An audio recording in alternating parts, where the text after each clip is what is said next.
Welcome to this month's edition of Okaloosa Eye on Crime, and as usual, we have a jam-packed show for you, and we're going to start first with some cases we're hoping maybe you can help us solve. And first up is going to be the Crestview Police Department is still seeking information in the 2017 disappearance of a Crestview woman. Now, back March 27th marked 6 years since the disappearance of Calandra Rachel Stallworth.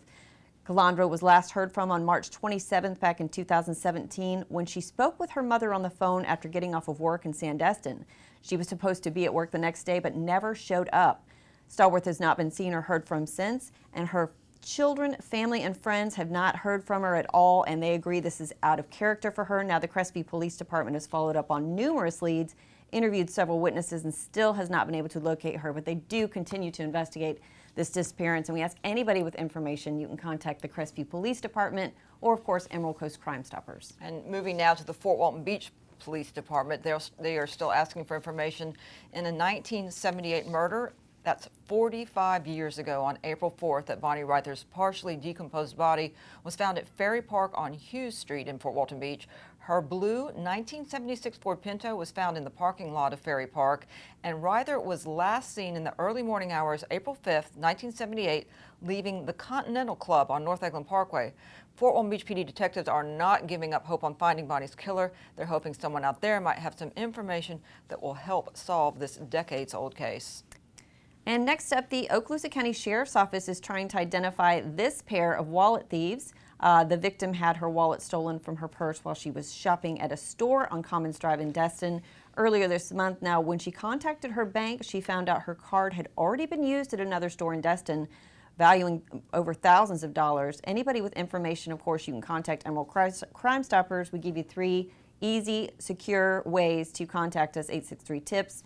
You can also visit the website, emeraldcoastcrimestoppers.com, or the most popular method, it seems now, is the P3TIPS mobile application. And keep in mind, we've had a couple cases like this where people have had their wallets stolen out of their purse while they're shopping. So that's one thing you want to make sure you keep an eye on, that you have your purse somewhere where no one else can have access to the purse or what's inside. Absolutely. Moving to another cold case now, the Okaloosa County Sheriff's Office is still seeking information in a 2013 homicide. April 29th will mark a decade since someone shot and killed 32-year-old Paris Quentin Matthews, and investigators with the Sheriff's Office are continuing to seek leads in this baffling case. Matthews was inside his apartment at Renee Lynn Apartments on Woodham Street when 2 men knocked on his door, barged in when he opened it, and shot him. The suspects were described as black males who were wearing hoodies and had their lower faces covered. So not a lot of information to go on there, but obviously somebody probably has a clue that could help law enforcement. So if you do, please contact Emerald Coast Crime Stoppers. That's right, and you just never know what might be the one little bit of missing information that might blow the case wide open. So next up, Fort Walton Beach police detectives are hoping somebody might know who these individuals are, reference an aggravated battery that occurred during a pickup soccer game at the Oakland Heights Athletic Fields back on March 11th. The male suspect pictured stabbed a juvenile multiple times. Now, thankfully, the juvenile's injuries were not life-threatening. The female is described as Hispanic, was wearing black jeans with holes in the knees, a light blue long-sleeve shirt, black shoes, and was carrying a white backpack with tan straps. Now, the male is described as Hispanic also and was wearing knee-length white shorts, flip-flops, tan short-sleeve shirt with maroon sleeves, and a small hood. Now, the vehicle they were actually seen driving has been located thanks to a tip, but detectives still don't know the identity of these 2 suspects. So, of course, you can contact Emerald Coast Crime Stoppers. Remember, it's 100% anonymous. And we do want to share a couple of success stories about Emerald Coast Crime Stoppers. And this month, it's going to be our February 2023 statistics. We had 85 tips last month, which led to 11 arrests and cleared 12 cases. We had $2,950 approved by the Board of Directors. And I just want to remind folks, that's what the Board of Directors does. They're actually the ones that decide how much and who gets rewards on a monthly basis. So, and that's just for a month, those that's stats. just so February. That's super impressive. That's right. Thanks everybody out there for your support for the program, because it certainly couldn't be successful without the tipsters out there. We're going to move now to some moving moments recently at the Okaloosa County Sheriff's Office. The Purple Heart was awarded to fallen OCSO Deputy Corporal Ray Hamilton, and Sheriff Aiden presented that award to Corporal Hamilton's widow, Renee. The Okaloosa County Sheriff's Office Purple Heart for Corporal Ray C. Hamilton. The Purple Heart is the oldest formal award bestowed by the United States military and law enforcement agencies, and is perhaps the most widely recognized. This award is distinct in the fact that none of us wish to earn it or issue it, but we all know or should know that it is possible, if not likely. Law enforcement officers and their families sacrifice much in the service of their communities, and it is therefore fitting and proper that their sacrifice be honored and remembered. This award is purple, symbolic of bravery, courage, and honor. It bears a heart shape, symbolic of the recipient's heart for service to others. It is presented to any sworn member of the agency who sustains serious or permanent injury while engaged in law enforcement action. On December 24th of last year, while protecting the citizens of Okaloosa County, he is posthumously awarded the Okaloosa County Sheriff's Office Purple Heart. The memory of his honorable service will live on in our hearts and traditions.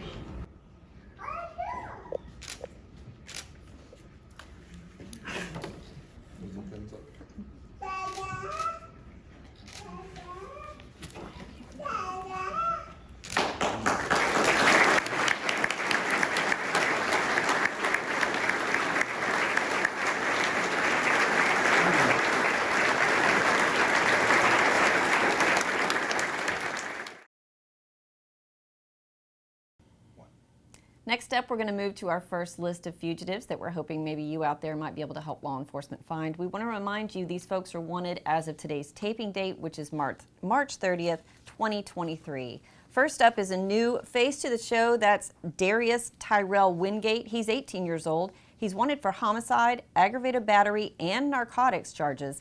Last known to live on Merrow Street up in Defuniak Springs. We'd love your help finding Clint Wayne Covey. He's wanted for felony failure to appear for 2 counts of battery on an officer or firefighter. 44-year-old Michael David Tennis, who was last known to live on North Beale Extension in Fort Walton. He's wanted for multiple felony violation of probation warrants. And Margaret Mary Marsh, and Margaret Mary Marsh, that's it, wanted for failure to appear for theft as well as elderly abuse, and she was last known to live on Madeline's Path in Fort Walton Beach. Next up is 21-year-old Jiren Michael McCoy. He's wanted for violation of probation for burglary and grand theft. 60-year-old William Cannell Burrell's wanted for felony failure to appear for possession of a weapon by a convicted felon, as well as possession of narcotics. He was last known to live on Hurlburt Road in Fort Walton Beach. Another new addition this month is 24-year-old Oswaldo Avalos Camachi, hopefully I said that right, wanted for felony failure to appear for aggravated battery with a deadly weapon, last known to live on Williams Court in Fort Walton Beach. And this is Casey Scott Dishmond. He's wanted for felony failure to appear for resisting arrest without violence, as well as possession of controlled substance with intent to sell and other narcotics charges. Donald Joe Mitchell, who's 70 years old, he's wanted for DUI and driving while license suspended or revoked, last known to live out in Navarre. Tad Bowers has been on the show for a while now. He's wanted for VOP on an original charge of child neglect.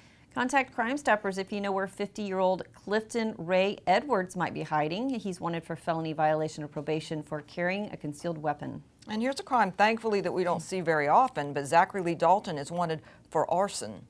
22-year-old Christian Devontae Nix. He's wanted for felony failure to appear for fleeing and eluding law enforcement, operating a vehicle without a license, and destroying evidence. Last known to live on 4th Avenue in Shalimar.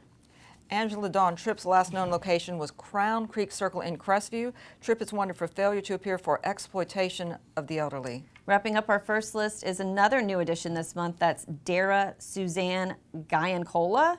She's 66 years old, wanted for felony failure to appear for leaving the scene of an accident, DUI with injury or property damage, bribery of or by public official, also resisting arrest without violence. Last known address was on Hunt Club Street in Fort Walton Beach. Bribery's not one that we see very often either. Not very often at all. Well, K-9 Bo and his handler, Deputy Tim Patterson, tracked down a missing nonverbal autistic child who who had wandered away from his Crestview home recently. Now, after a sniff of the shirt the 8-year-old had worn, they started their search and Canine Bo began tracking. In just around 10 minutes, they found the little boy behind a house, standing in some bushes, and deputies were able to get him back to his worried family, safe and sound. This was Canine Bo's first official find, is what they call it, for the OCSO, earning him lots of praise, lots of hugs, and lots of water because the boy was thirsty, as you'll see in this video. Oh boy. Oh boy. Let's go find him. Come on.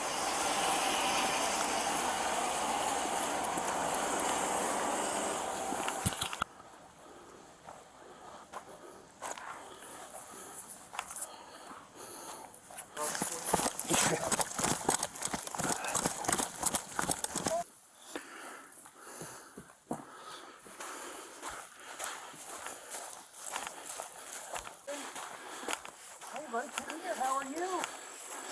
I got him, Rob. All right, roger that. Hey, what you got in your hands? 6822, we've got contact. Good. Awesome. Hey, Good bud. job, Bo.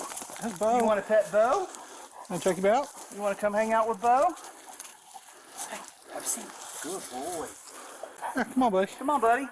Got a lot of people that are looking for you. You want to hold my hand? You want to hold the leash? You want to walk the Bo? He might pull on you a little bit. Good boy. All right. Making you all right, buddy? You're not hurt? Just a little bit. I'm glad you're safe, buddy. That's all that matters. All the people care about you. That's all that matters. All right. Have a good night, buddy, okay? Y'all mind if he comes says hello? Okay. Good job, buddy. Saved the day. Good job. Pretty work. Good job. Pretty work. Pretty work. Dude. Kinda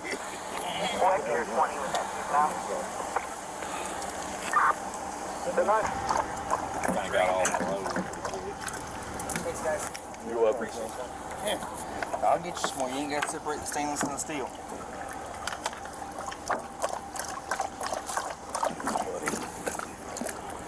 Make her proud. I ain't gonna be able to sleep the rest of the night.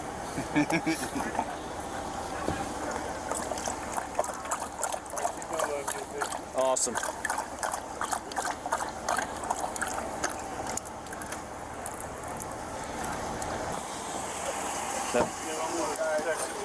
Okay, thank you.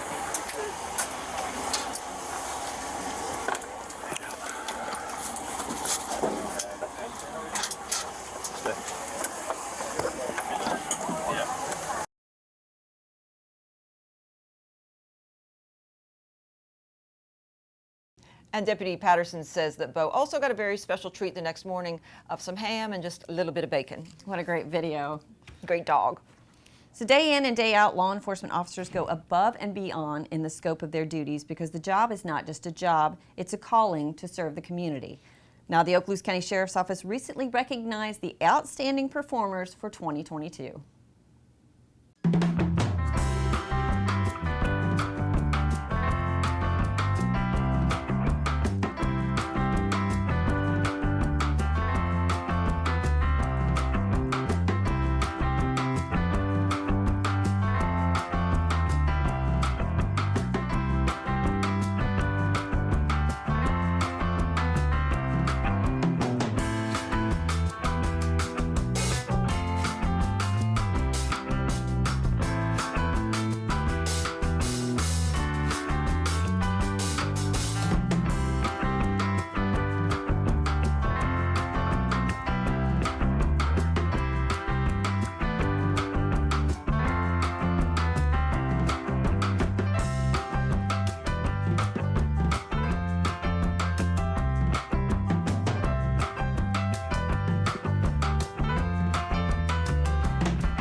And a big shout out to all the recipients of those honors for the OCSO, and also to all the other law enforcement officers out there for all the different agencies who are doing exceptional work for the community day in and day out.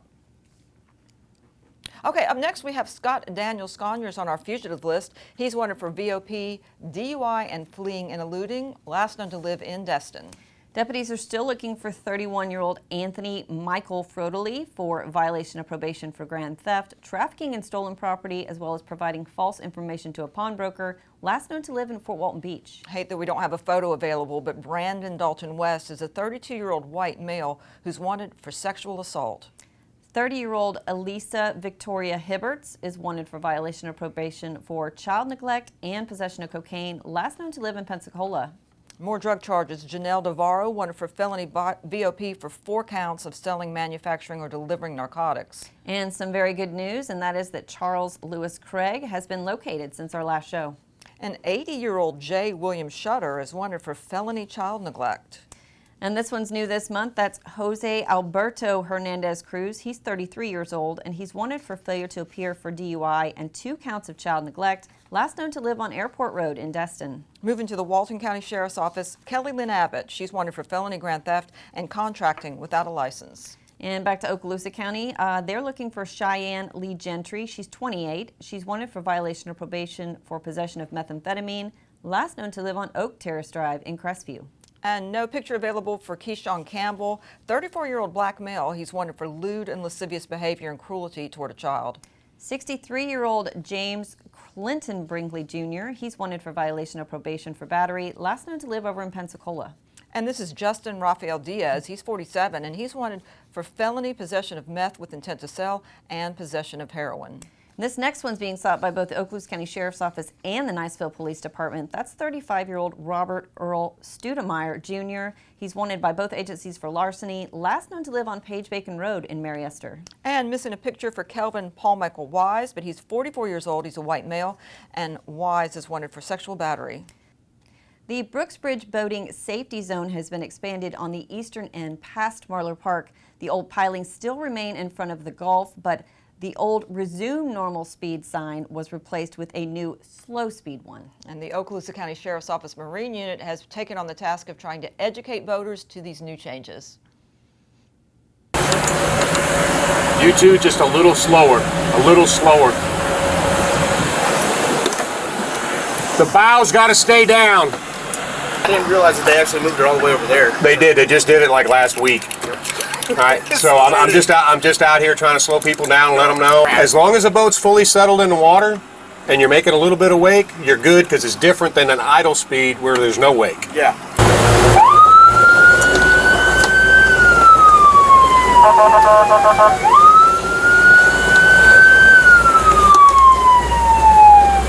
I get it. I'm gonna be doing it all day for about 6 months. So the sign that used to be the end has been changed to continuation, so it's slow speed, and the new ones got put out here. That's a continuation sign now. As of last week, they posted the new zone signs behind you. There's 3 of them left to right. All right, I appreciate it. I'm gonna be doing it all season. All right, yep. Y'all enjoy. So you boaters, keep an eye out for that so you're not surprised. Moving on to the next story, you know, in law enforcement, complacency can kill, but the OCSO hosted training that focuses on all the key steps that law enforcement personnel can take to keep their own safety in the forefront as they do the job. That's right, called Below 100 Initiative Training. The goal is to significantly lower the number of line of duty deaths occurring every year.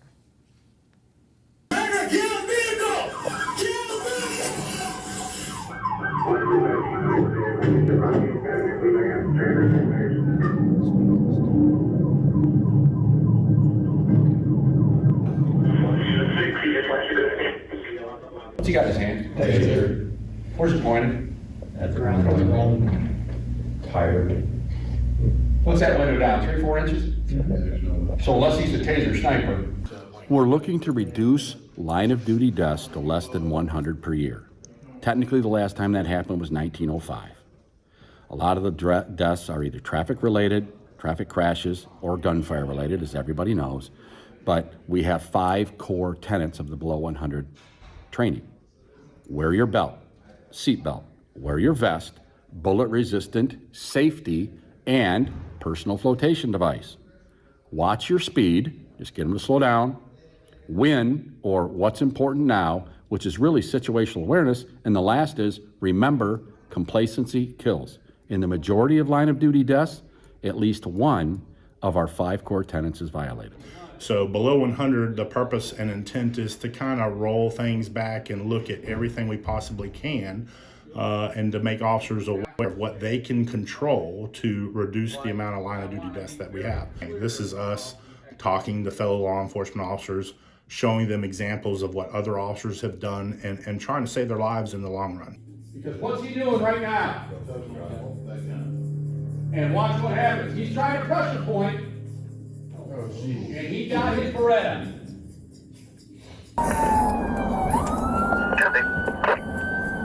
We're gonna pass 293. He looks like he's gonna bail. He's got his tires all out. He's gonna go in the ditch now.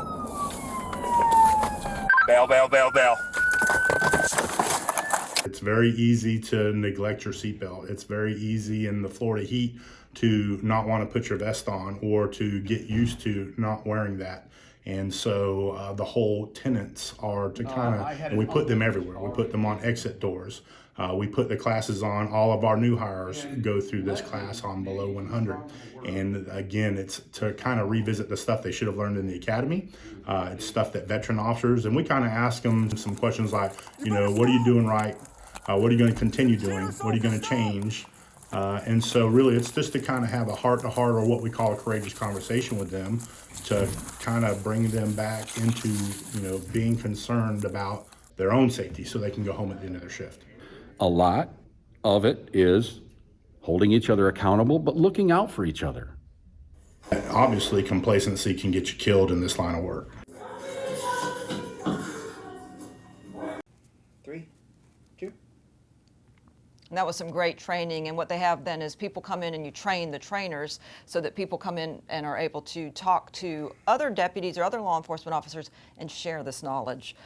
Working down our last list of fugitives now, top of this list is Timothy Ryan McDonald, who's wanted for felony, violation of probation for burglary, and theft. And no photo for Christine Chadwick, but she's a 58-year-old white female. She's wanted for cruelty to animal and resisting arrest without violence. Looking for Aja Marie Nathan, she's wanted for failure to appear for vehicle theft. 57-year-old Terry James Hennesser, he's wanted for failure to register as a sexual offender. And here's a frequent person on the show, Reginald Dwayne Muse, wanted for VOP for grand theft, burglary, and aggravated stalking. 44-year-old Charles Anthony Brush, who was last known to live on Denton Boulevard in Fort Walton Beach, he's wanted for felony exploitation of the elderly or disabled. And they're looking for Mary Gibson, that is, she's wanted for VOP for leaving the scene of a crash with injuries. And Walton County deputies are looking for 43-year-old Eric Markel Clyburn for felony failure to appear, last known to live out in Santa Rosa Beach. And this is Felipe Gonzalez Sr. He's wanted for felony failure to appear for battery, as well as non-payment of child support. Next up is 37-year-old Timothy James Howard. He's wanted for larceny, resisting an officer in recovery of stolen property, as well as failure to appear for fraud. He was last known to live on Bear Head Road in Defuniak Springs. James Lee Burnett was last known to live on Hollywood Boulevard in Fort Walton Beach. He's a 68-year-old black male, and Burnett's wanted for felony failure to appear for aggravated battery. Chad Alford is next. He's wanted for felony aggravated assault, last known to live in Ponce de Leon. And authorities are looking for George Monroe Emmerich II as well. He's wanted by the OCSO, in fact, for VOP on domestic violence strangulation and aggravated battery. This is one we're not going to give up on. He's been on the show for probably a few years now, but that's 38-year-old Alexis Wilmer Mondragon, and Okaloosa deputies are searching for him for sexual battery, sex offense against a child, as well as lewd and lascivious molestation, last known to live on Spencer Drive in Fort Walton Beach. Also searching for Daniel Lewis Davis, who's wanted for VOP for burglary, and his last known address was in Crestview. And our final fugitive is 40-year-old Roderick James Rutterson Jr. He's wanted for possession of synthetic narcotics within 1,000 feet of a school and failure to appear for driving while license suspended or revoked, last known to live on Mooney Road in Fort Walton Beach. And we're moving now into a pretty tough subject, but we wanted to share that on March 23rd, Sheriff Aiden announced Deputy Cullen Crane had been found deceased in his home in Shalimar the same week that he had separated from the OCSO after almost 10 years of outstanding service. In fact, he was the agency School Resource Officer of the Year. He also became Florida's School Resource Officer of the Year. That was in 2019. And in his memory, we wanted to share this video that was done during that time frame that outlined his achievements. When Deputy Cullen Corain started his law enforcement career in 2003, he wasn't thinking future OCSO School Resource Officer of the Year. He lives and breathes dedication and exemplary service to his school and community.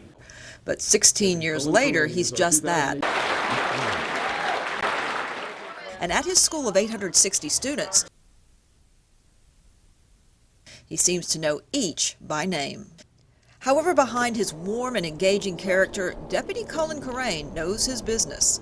Don't ever forget that he's tactically sound. He knows what his mission is. He knows why it matters. He wants to make sure every person in the school knows what to do whenever anything bad happens. A previous member of the Okaloosa County Sheriff's Office Special Response Team, he's also a certified instructor in shoot house techniques, and due to his expertise, the School Resource Officer Unit's training instructor. Once you get in and do this job, you realize how important it is, and you realize that a threat is just right around the corner, and it's up to us to make sure that we are doing our due diligence every day, keep up on our training, keep up on our physical fitness, and come into this school. And this is our little city, and we're the only protector. Cullen's a giver. I get more, I call it love mail for Cullen. I mean, all the parents and teachers and staff and principals, everybody that meets Cullen. He's trained every student and employee in Alice, and those efforts are ingrained. An incident near the school campus last September sent the school into a lockdown. One class's teacher had briefly stepped out before that happened, but her students went into action, locking doors, turning off lights, getting everyone into a hard corner. All of a sudden, it was lockdown, not a drill. You have to be prepared, and based on all the training that we've done, we knew what to do. It just clicked. Deputy Corain's known for his focus on helping the less fortunate. He and his junior deputies make small kits for the homeless. He carries them in the trunk of his patrol car to hand out when he spots a person in need. And I also keep a bunch of dog food. I'm a big animal lover. I love dogs. So, you know, if I see someone homeless with a dog, I'm definitely stopping. That level of caring has led to profiles in the local newspaper, inspiring residents of every age. After Hurricane Michael devastated our neighbors to the east, Deputy Corain spearheaded donation drives at his school, and then he helped deliver the items to the storm-ravaged areas. We filled up truckloads of things, not just for people, but for the dogs and cats and animals as well. The intangible aspects of why Deputy Cullen Corain shines are apparent when you meet him. Knowledge and know-how, topped off with a genuine warmth, a sense of humor, and a passion for protecting our most vulnerable with every ounce of his energy. I think he is, like, if you took a textbook, his picture should be there. He should teach the class. Like, it's everything. He puts his heart and soul into this job, and I think he sees every kid here like his own kid. Well, Sheriff Aiden said he touched thousands of young students' lives while serving as an SRO, and the impact he made cannot be measured and will likely not be duplicated anytime soon, and he will be missed by all of us, and of course, he will always be remembered. And that's for sure. Thank you for joining us. We'll see you next time.